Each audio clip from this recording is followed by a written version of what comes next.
हमें इंटरनेट पर जब भी कुछ सर्च करना होता है तो हम लोग गूगल सर्च इंजन का इस्तेमाल करते हैं। लेकिन गाइस, क्या आप लोगों को पता है कि इतने बड़े सर्च इंजन का नाम गलती से पड़ा था? मैं आपको बताता हूं। एक्चुअली गूगल के फाउंडर्स यानी कि संस्थापक इसका नाम GOOGOL यानी गूगोल रखना चाहते थे, लेकिन स्पेलिंग में कुछ ऐसी मिस्टेक हुई कि यह बन गया GOOGLE, जिसे हम आजकल गूगल के नाम से जानते हैं। कितनी अजीब बात है कि दुनिया की इतनी बड़ी कंपनी का नाम गलती से पड़ा था। क्या आप लोगों को इससे पहले तक इफेक्ट पता था? और अगर नहीं पता था तो चैट सेक्शन में लिखना मत भूलिएगा। गाइस, क्या आप लोगों को पता है कि भारत देश के हर सिक्के के सन के नीचे एक ऐसा निशान बना होता है जिसे देख के आप अंदाजा लगा सकते हो कि सिक्का कहां पे ढाला गया है? जी हां गाइस, अगर डायमंड बना हो तो यह सिक्का मुंबई में ढाला गया है, अगर डॉट बना हो तो यह सिक्का नोएडा में ढाला गया है, अगर स्टार बना हो तो यह सिक्का हैदराबाद में ढाला गया है, और अगर कुछ भी नहीं बना हो तो यह सिक्का कोलकाता में ढाला गया है। क्या आपको इसके पहले तक इफेक्ट पता था? और नहीं पता था तो चैट सेक्शन में लिखना मत भूलिएगा।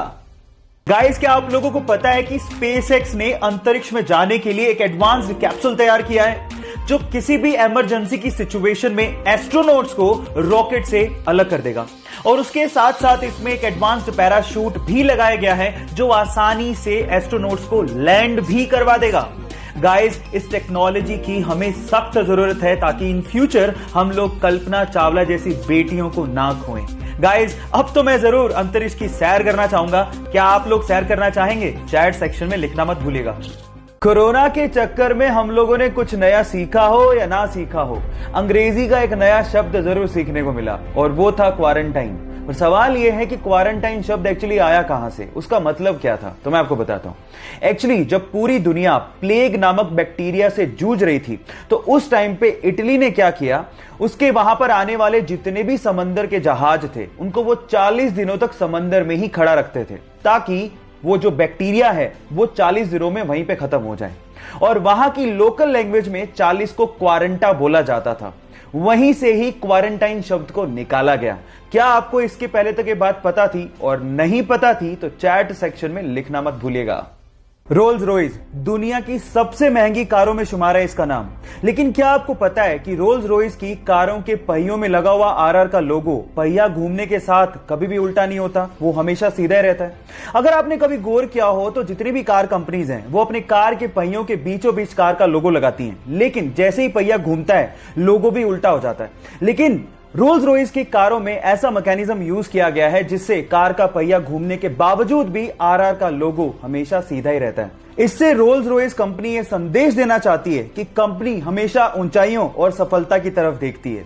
क्या यह फैक्ट आपको इसके पहले तक पता था? और नहीं पता था तो चैट सेक्शन में लिखना मत भूलिएगा।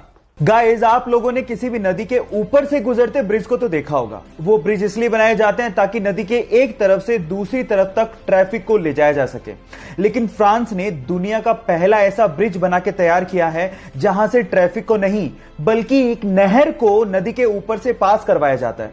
कितना अमेजिंग लगता होगा ना कि नीचे से नदी बह रही है और ऊपर के पुल से कोई स्पीड बोट निकल रही है। आप लोगों को इस अमेजिंग पुल के बारे में सुन के कैसा लगा? चैट सेक्शन में लिखना मत भूलिएगा। आजकल के स्मार्टफोन में यूज होने वाले फिंगरप्रिंट सेंसर्स टेक्नोलॉजी वाइज इतने ज्यादा एडवांस होते हैं कि वो जिंदा आदमी और मरे हुए आदमी के फिंगरप्रिंट्स के बीच में डिफरेंस कर डालते हैं। मतलब ये हुआ कि मान लीजिए आपने किसी मरे हुए आदमी के फोन को उसी के फिंगरप्रिंट से खोलने की कोशिश करी तो फिंगरप्रिंट सेंसर उसे सेंस करके अनलॉक होने ही नहीं देगा। यह ऐसा इसलिए होता है क्योंकि मरने के बाद हमारे फिंगरप्रिंट सिकुड़ने लगते हैं, जिसे फिंगरप्रिंट सेंसर आइडेंटिफाई कर लेता है और फोन को कभी अनलॉक नहीं होने देता। इतनी एडवांस टेक्नोलॉजी आप लोग अभी यूज कर रहे हैं। क्या आपको इसके पहले तक ये बात पता थी? और नहीं पता थी तो चैट सेक्शन में लिखना मत भूलिएगा।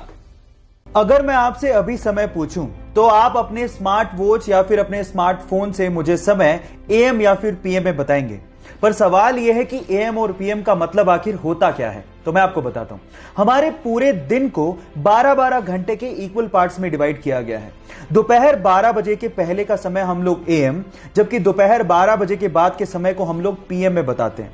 अब एएम का मतलब होता है एंटी मरीडियन यानी कि दोपहर 12 बजे से पहले, और पीएम का मतलब होता है पोस्ट मरीडियन यानी कि दोपहर 12 बजे के बाद। अब ये भूलिएगा मत।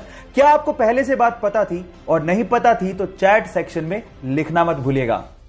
हमारी अर्थ का एकमात्र नेचुरल सैटेलाइट यानी कि प्राकृतिक उपग्रह है चंद्रमा। अब उसके बारे में एक इंटरेस्टिंग फैक्ट बताता हूं।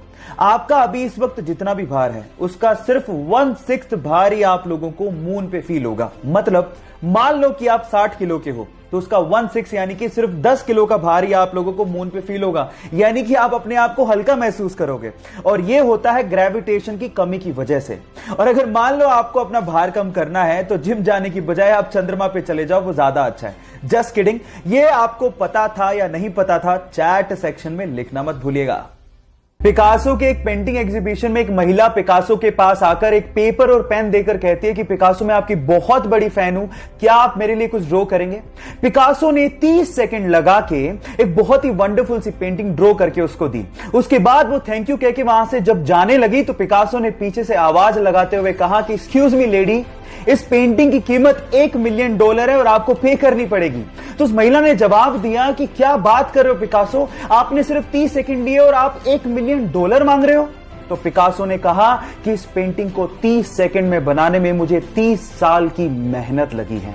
गाइस, यहां सीखने लायक बात यह है कि किसी चीज को शिद्दत से सीखने में आपके द्वारा लगाया गया वक्त अनुभव में बदलकर उस वक्त की कीमत जरूर चुकाता है। येस बैंक के साथ जो हुआ उस चक्कर में फोन पे ऐप फंस गया क्योंकि उनके ज्यादातर ट्रांजैक्शन येस बैंक के साथ होते थे। अब 6 मार्च को अचानक से फोन पे ऐप ठप पड़ गया जिसकी वजह से लोगों को परेशानी हुई। अब इसका फायदा उठाते हुए उनके राइवल पेटीएम ने ट्वीट करते हुए कहा कि डियर फोन पे, पेटीएम सबको अपनाता है, हम आपके कामकाज को संभालने में सक्षम है, हमें आपको सुधारने का मौका दीजिए। इस बात पे फोन पे ने रीट्वीट करते हुए कहा कि डियर पेटीएम, अगर आपका कामकाज इतना ही अच्छा होता तो हम पहले से बोल चुके होते। और उसके बाद जो उन्होंने लिखा वो आप लोगों को सुनना चाहिए। उन्होंने कहा कि संकट की घड़ी में अपने साथियों को छोड़ने की तेजी किस काम की।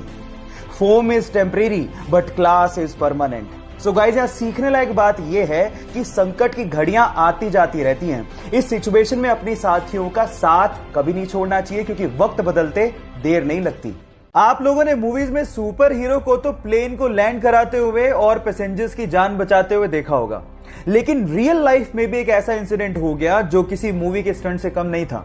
यह बात है 2014 की, जब एक पैसेंजर प्लेन को लैंड करना था, लेकिन जैसे ही पायलट ने टायर्स को खोला तो आगे वाला टायर ढंग से खुला ही नहीं। अब अगर उसी सिचुएशन में वो लैंड करवाता तो पक्का कुछ ना कुछ बड़ा एक्सीडेंट होता। लेकिन इतने में होती है हमारे सुपर हीरो की एंट्री विद पिकअप। वो एक जीप लेके आता है और आगे के टायर को करवाता है लैंड अपनी जीप में और फिर प्लेन ढंग से लैंड होता है। ये घटना किसी स्टंट से कम नहीं है। बहरहाल उसने अपनी जाबाजी से बहुत से पैसेंजर्स की जान बचाई, तो इस बंदे के लिए 1 लाइक तो बनता है। गाइस, एक मजेदार सा किस्सा सुनाता हूं। ये बात है सन 1909 की, जब कनाडा ने पहली बार अपने एक शहर में एम्बुलेंस को लॉन्च किया ताकि लोगों की जान को बचाया जा सके। लेकिन हुआ उसका कुछ उल्टा ही। वही एम्बुलेंस शहर में टेस्ट ड्राइव के दौरान एक बंदे पे चढ़ गई और वो बंदा बुरी तरह से घायल हो गया। और मजे की बात यह है कि वो पहला बंदा था जिसे उस एम्बुलेंस ने हॉस्पिटल तक पहुंचाया था। यह अजीब सा किस्सा आपको कैसे लगा, चैट सेक्शन में लिखना मत भूलिएगा।